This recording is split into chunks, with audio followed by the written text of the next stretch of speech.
Hoje, 1 Coríntios, capítulo 12, nós vamos ver um pouquinho de como funciona o corpo. Assim como o corpo humano, cada parte do nosso corpo tem sua função, assim também cada pessoa na obra do Espírito Santo também tem a sua função. Vamos pedir a direção de Deus. Senhor Jesus, ilumina o nosso entendimento para que possamos entender a Tua palavra. Fala conosco aqui hoje. Amém. No versículo 1 diz, acerca dos dons espirituais, não quero, irmãos, que sejais ignorantes. Vós bem sabeis que éreis gentios, levados aos ídolos, mudos, conforme éreis guiados. Portanto, vos quero fazer compreender que ninguém que fala pelo Espírito de Deus diz, Jesus é anatema. E ninguém pode dizer que Jesus é o Senhor, senão pelo Espírito. Então, quando ele fala que nós éramos gentios, é porque nós éramos guiados por qualquer coisa, por qualquer situação, por qualquer palavra. Porque quantas vezes, por exemplo, já recorremos a santos, ídolos, à feitiçaria, ao espiritismo, recorrendo a essas coisas para buscar a solução para uma questão, para um problema. Quando nós temos o próprio Senhor Jesus como mediador da nossa fé. Então, esse é o problema. O gentio, ele acredita em tudo que ele diz. Se disserem que o santo A resolve, ele busca o santo A. Se disserem que o B é melhor, ele vai ao santo B. Então, ele é guiado por qualquer vento. Quando a pessoa ela tem o Espírito Santo nela, então ela deixa de ser guiada por essas correntes exteriores e o próprio Espírito Santo passa a guiar ela. Por isso que ele está falando aqui, né? Que essa pessoa que é guiada pelo Espírito Santo confessa que Jesus Cristo é o Senhor. Então, o Bispo Macedo diz, ninguém senão pela ação do Espírito Santo pode honrar e reconhecer a Jesus como Senhor e Salvador. A maior confissão de fé de uma pessoa ocorre quando ela se curva à sua autoridade. Muitos podem aparentar conversão ao Evangelho, apresentando boas obras e boas palavras e boas obras. Mas a verdadeira transformação é comprovada por meio da submissão integral aos mandamentos de Deus. Portanto, crer não é apenas confessar, mas também aceitar a Jesus como Senhor da igreja e da própria vida e manifestar ao mundo frutos de justiça. E aí, continuando no 4, ora, há diversidade de dons, mas o Espírito é o mesmo. E há diversidade de ministérios, mas o Senhor é o mesmo. E há diversidade de operações, mas é o mesmo Deus que opera tudo em todos. Então, não sou eu, mas o dom que Deus me deu. Digamos que eu chego no lugar e nesse lugar a maior necessidade daquelas pessoas é a cura. Então Deus vai me dar o dom da cura, mas a cura não vem através de mim. A cura vai vir através do dom que Deus me deu e Ele vai trazer a essas pessoas a cura que elas necessitam. Digamos que o maior problema de um certo lugar seja a família.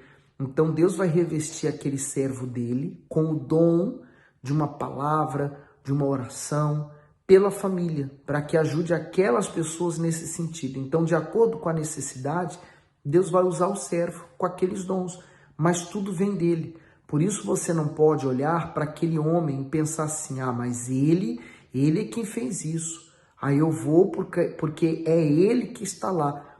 Você erra quando você faz isso, porque o Senhor da obra que deve ser visto, honrado e lembrado. E aí ele diz no 7, mas a manifestação do Espírito é dada a cada um para o que for útil. Então o Espírito Santo não é dado à revelia ou porque simplesmente eu quero ter, ou porque outras pessoas próximas a mim têm e eu quero ter para falar que eu sou igual a elas. Ele vem para mim por uma utilidade.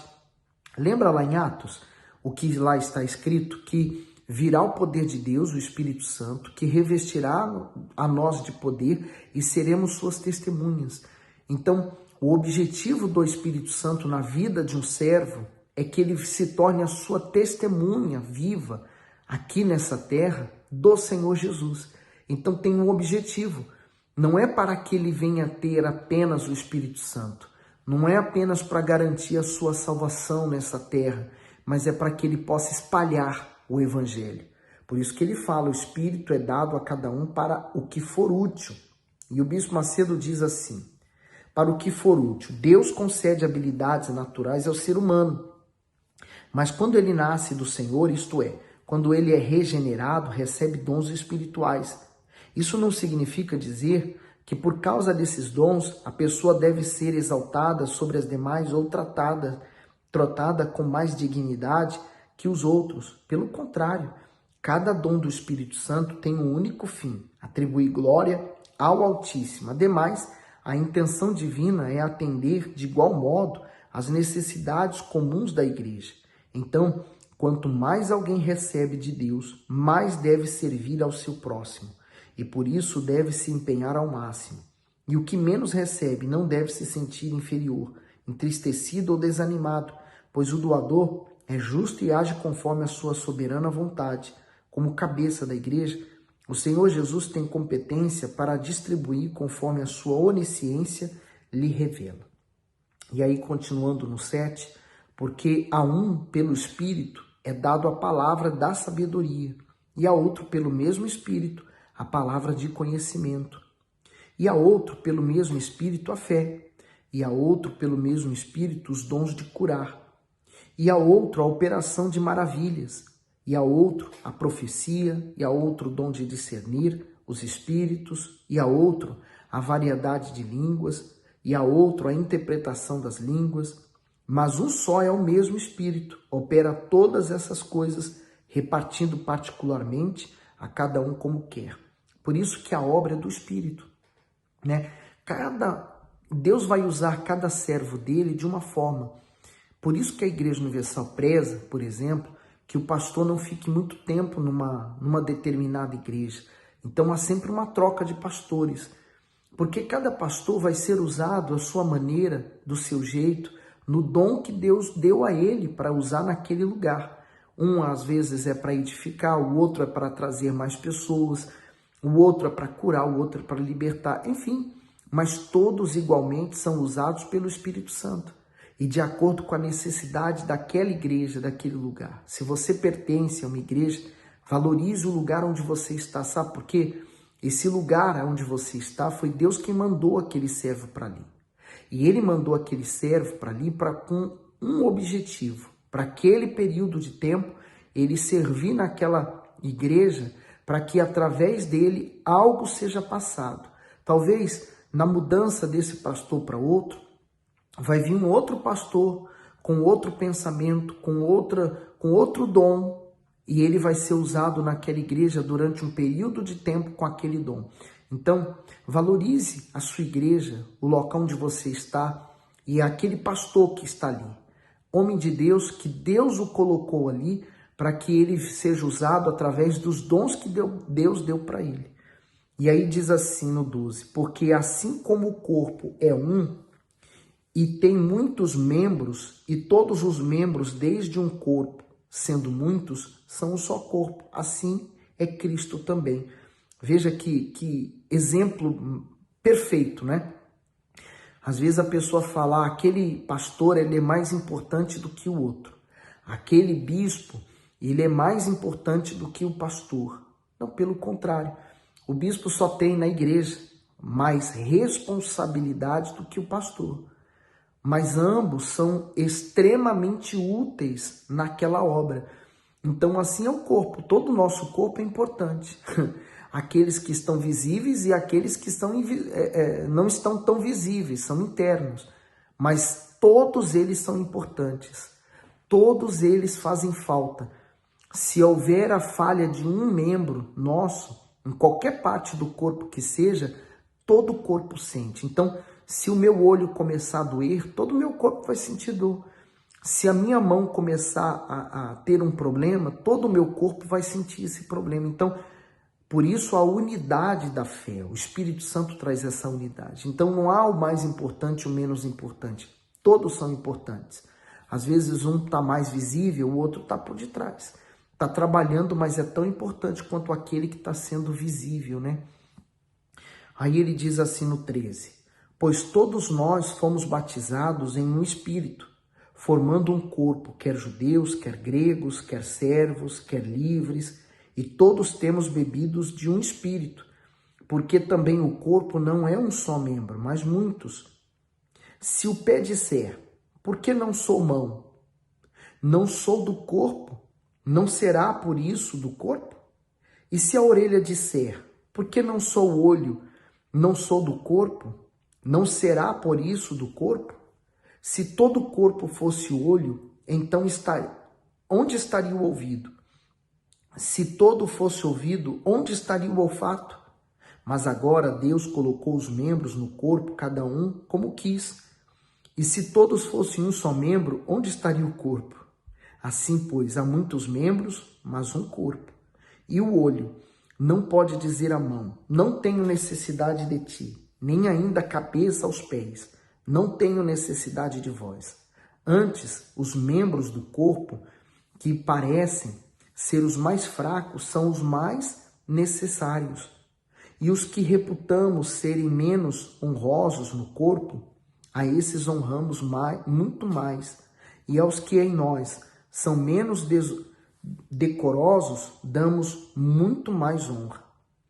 Porque os que em nós são mais nobres não têm necessidade disso, mas Deus assim formou o corpo, dando muito mais honra aos que tinham falta dela, para que não haja divisão no corpo, mas antes tenham os membros iguais cuidado uns dos outros. De maneira que se um membro padece, todos os membros padecem com ele. E se um membro é honrado, todos os membros se regozijam com ele.